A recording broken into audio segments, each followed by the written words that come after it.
Halo, selamat datang kembali di video podcastnya Aku Aktor. Bagaimana kabarnya teman-teman yang budiman? Bagaimana weekend kalian? Hari Sabtu malam ini mau kemana? Apakah kalian mau clubbing? Atau kalian mau di rumah saja membaca buku? Atau kalian mau, gue mau nonton podcastnya Aku Aktor aja deh sambil nyantai di rumah. Apapun yang teman-teman lakukan, semoga baik untuk teman-teman dan juga baik untuk sekitar ya. Dan ya seperti biasa ya, aku nggak tahu lagi mau menyapa dengan cara apa karena ya udah saya menyapa ya seperti ini saja. Bahkan saya niru Raditya Dika ya, jadi nyapa ya udah halo, gitu aja. Bagaimana? Apakah sudah menonton video kami yang kemarin? Video kami yang soal yang paling sulit di seni peran. Apa coba? Coba tulis di kolom komentar video yang kemarin kita ngebahas apa. Judulnya kan yang tersulit di seni peran. Coba tulis apa yang tersulit. Tulis di kolom komentar, yang beruntung akan mendapatkan hadiah dari saya. Tulis saja di kolom komentar. Anjay, udah mulai kasih giveaway nih Aku Aktor. Ngeri. Oke teman-teman, kita nyantai aja ya. Kalau belum nonton video yang sebelum-sebelumnya silahkan ditonton ya. Dan seperti biasa saya akan selalu mengatakan bahwa podcast ini memang cuma ngobrol aja. Mungkin nanti akan ada podcast-podcast khusus yang kita akan membicarakan atau mempraktekkan secara langsung bentuk-bentuk latihannya. Biar teman-teman yang ada di luar Jakarta, yang ada di luar Jawa bahkan mungkin bisa nonton videonya dan bisa mempraktekkan latihannya. Oke, tapi doakan saja. Sekarang belum ya. Santai, sabar. Oke. Buat teman-teman yang ada di Jakarta, seperti biasa, tidak lelah-lelah kami mengatakan bahwa kalau kalian butuh latihan offline, kalian bisa ikut programnya Aku Aktor rutin yang diselenggarakan setiap 1 minggu sekali, atau mungkin di program-program kelas Aku Aktor yang lain ya. Ikut aja. Informasinya teman-teman bisa cek di Instagramnya Aku Aktor ya, di story atau di feed. Tapi biasanya kalau Aku Aktor rutin itu di story kita. Jadi kalau dalam minggu itu nggak ada story Aku Aktor rutin, berarti Aku Aktor rutin libur. Oke. Nah, sekarang kita akan langsung masuk ke, udah tadi opening udah ya, udah tengah-tengah batuk lagi, jadi nanti akan lihat ada video yang kepotong ya, karena saya batuk, kacau ini, virusnya lagi kacau. Teman-teman sehat ya? Ini waktu aku take video ini aku agak batuk soalnya. Oke, di video kali ini kita akan ngebahas soal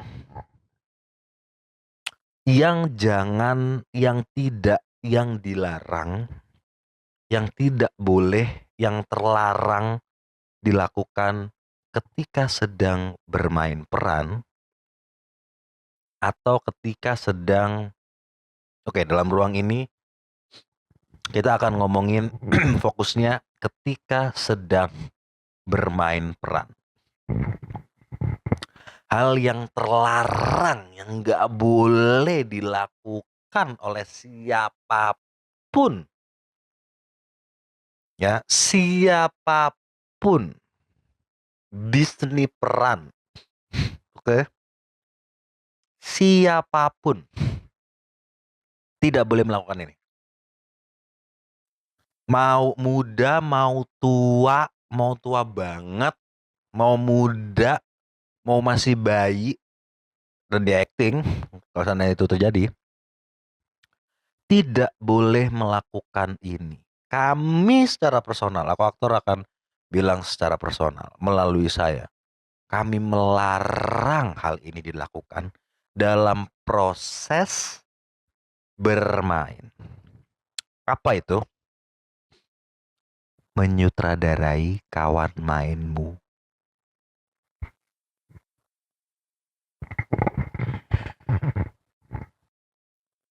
Siapa yang pernah mengalami itu? Siapa yang pernah tiba-tiba disutradarai oleh kawan mainnya? Coba cerita aja di kolom komentar aja. Pakai second account.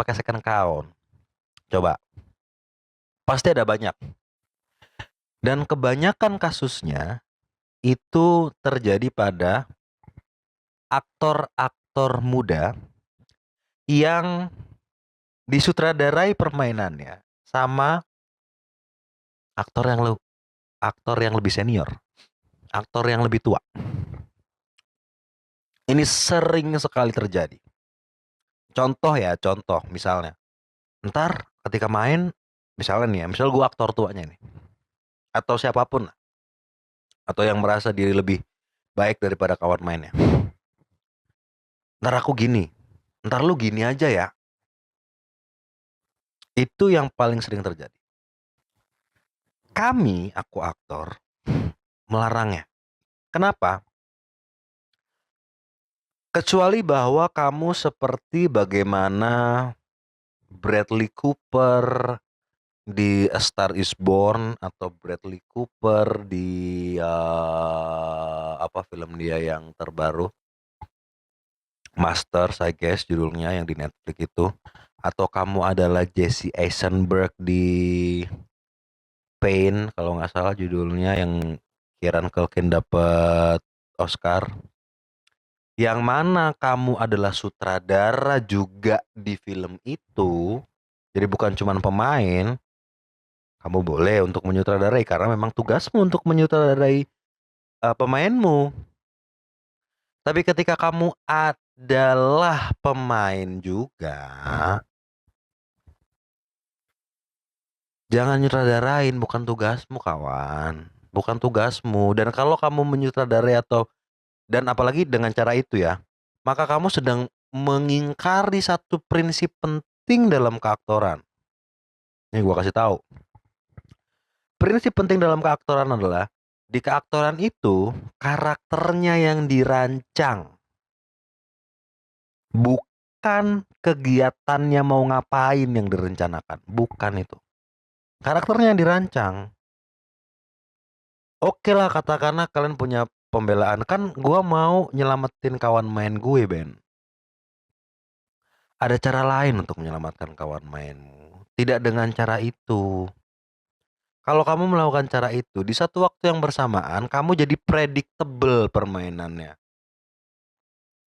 Kamu jadi tidak here and now permainannya. Terus apalagi? Ini yang paling penting, kamu jadi berharap sama kawan mainmu. Ayolah, berharap aja udah menyakitkan loh. Kok kalian dengan sengaja berharap gitu loh. Dalam acting nggak perlu berharap, ya udah percaya sama kawan mainmu, percaya sama dirimu sendiri. Ingat sama prinsip acting is reacting, there is no acting, there is only reacting. Ya udah, dia terserah dia mau ngapain. Kalau kemudian memang jatuh dan kamu nggak bisa menyelamatkan, ya jatuhlah bersama. Ntar habis beres sudah cut, ntar kan ada lagi tuh take berikutnya. Bilang aja, gimana jatuh lu? Iya. Oke, yuk. Gimana nih? Kita harus bareng nih. Gue percaya sama lu percaya nggak sama gue? Ya udah, yuk main bareng aja ya, main bareng ya. Nggak usah disutradarain, cuman ngomong itu aja, main bareng ya, ayo main bareng. Selesai. Itu kenapa ada seorang aktor senior yang pernah ngobrol sama saya bahwa ternyata ada salah satu budaya yang juga tidak dilakukan di Hollywood, yakni reading. Ada beberapa produksi film yang tidak reading. Bukan karena mereka nggak punya waktu ya, bukan karena mereka nggak punya waktu, bukan karena mereka nggak punya budget, bukan karena itu. Tapi karena aktornya paham bahwa setiap individu harus mengerjakan PR-nya di rumah. Jadi ketika ketemu,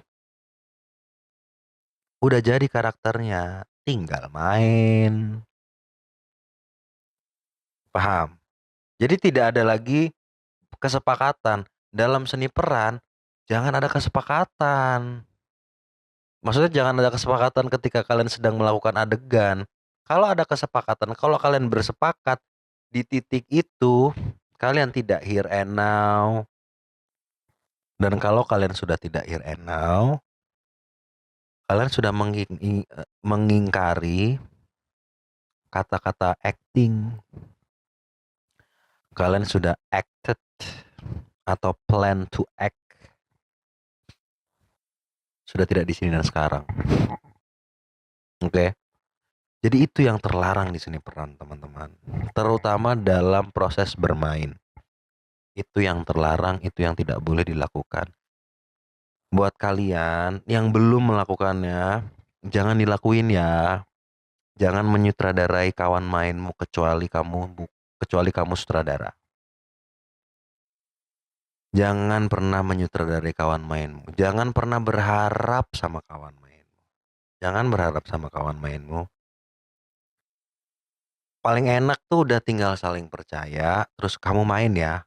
Main aja kamu. Aku harus gimana? Nggak usah mikir kamu harus gimana.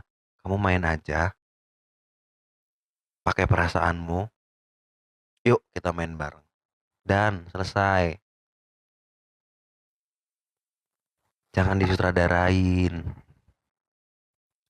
Pun kalau kalian menyutradarai kawan mainmu, kan kalian juga lagi nggak fokus sama apa yang sedang kalian lakukan. Kalian malah jadi terlalu fokus sama apa yang di luar. Iya, bahwa acting itu memang kayak target, kayak menembak sesuatu di luar. Tapi kalau analoginya adalah menarik busur panah, kan yang menarik busur panahnya harus stabil dulu. Bukan targetnya yang harus stabil, targetnya nggak kemana-mana. Tapi yang menarik busur panah, yang memegang yang menarik busur panah, yang memegang anak panah, itu kan aktornya, orangnya, kamunya. Kamunya harus rileks, kamunya harus tenang, kamunya harus siap. Targetnya nggak penting. Itu kenapa saya sempat menulis satu buku keaktoran yang sampai sekarang saya belum dapat penerbit karena mungkin memang ya sesulit itu kali ya untuk mendapatkan penerbit terutama untuk buku-buku keaktoran. Tapi anyway, di buku itu judulnya Ini Cuma Seni Peran. Di buku itu saya menemukan di hari keberapa ketika saya bermain ensemble dengan satu anak baru yang dia juga belum pernah acting sebelumnya. Saya menemukan bahwa di waktu itu karena saya tahu dia baru, tiba-tiba saya punya rasa tanggung jawab untuk menyelamatkan permainannya. Dan kamu tahu apa yang terjadi ketika aku terlalu memikirkan kawan mainku? Jelek mainku. Jeleknya apa? Kalau kalian bisa lihat Instagramku secara personal ya, Ben Bening underscore Ben Bening. Di situ di video ke-27 kalau nggak salah atau di video ke-26 I guess. Kayaknya di video ke-26. Lupa, 26 atau 27. Di situ aku bermain sama satu cewek. Aku lupa siapa namanya. Nah, aku jadi pegawai toko roti. Oke, terus aku pakai sarung plastik di tangan, pakai apron. Yang waktu itu apronnya bau banget, yang sebenarnya bisa aku respon aja kalau ketika apronnya sangat bau. Tapi aku tidak terpikir itu. Aku terpikir untuk menyelamatkan kawan mainku karena seolah-olah kayak, duh dia nggak bisa, ntar dia jelek, ntar aku jelek, gitu mikirnya. Sehingga akhirnya ketika aku lagi main, aku melupakan karakterku. Yang terjadi, ada kok komentarnya kayaknya masih di situ kalau kalian cek. Ada yang komen, kan pakai glove. Kenapa glove-nya dipakai buat nyentuh badan, dipakai buat nyentuh rambut? Kan nggak higienis. Glove kan tujuannya buat higienis. Ketika saya baca itu, saya ngerasa kayak, wow, ada kritik. Oke, ada proses untuk menerima itu memang. Tapi kemudian saya yakin bahwa oh ini pasti ada sesuatu dan iya saya menemukannya. Di situ saya bisa menjawab pertanyaan gimana caranya bikin kawan mainmu bermain baik tanpa tanpa menyutradarainya. Caranya fokus sama dirimu sendiri. Kalau saya punya teori ring namanya. Ada ring 0, ada ring 1, ring 2, ring 3 dan seterusnya. Ring 0 itu adalah alam pikir dan alam rasa karakternya. Oke, alam pikir dan alam rasa karakternya. Ring 0. Ring 1 adalah apapun yang menempel di karakternya. Baju, kacamata, rambut, sesuatu yang menempel tapi sudah kelihatan mata kita. Oke. Ring 2 itu radius 1 meter dari badan. Ring 3 kelipatannya. Ring 4 dan seterusnya kelipatan. Seperti bagaimana proses angka, kamu nggak akan bisa sampai di angka 3 kalau kamu nggak melalui 0, 1, 2, dan 3. Ring sama kayak gitu. Kalau kamu mau merespon ring 3 dengan tepat, kamu harus memulainya dari ring 0. Biar ring 1-nya sesuai, ring 2-nya sesuai, ring 3-nya juga sesuai. Sesuai sama apa? Sesuai sama alam pikir dan alam rasa karakternya. Yang itu ada di ring 0-nya. Paham? Nah, di momen itu saya menemukan itu. Saya menemukan bahwa cara untuk menyelamatkan kawan mainmu itu justru bukan dengan mengulurkan tangan pada kawan mainmu dan fokus sama kawan mainmu. Bukan itu. Cara untuk menyelamatkan kawan mainmu dengan kamu fokus dan percaya pada dirimu sendiri. Tapi tidak egois. Ya, hati-hati. Dan kamu juga percaya pada kawan mainmu. Logikanya gini deh. Siapapun yang main, emang ada yang pengen mainnya jelek? Coba sebut. Memang ada orang yang pengen dengan sadar menghancurkan karirnya sendiri dengan bermain jelek? Mungkin ada, tapi saya yakin bukan kalian salah satunya yang menonton video ini. Kalian semua pasti pengen main bagus dong. Tidak ada satu orang pun di dunia ini, atau setidaknya yang menonton video ini, yang pengen mainnya jelek. Jadi, ketika kami bilang percaya sama dirimu, lalu percaya sama kawan mainmu, percaya kalau dia tuh nggak mau main jelek.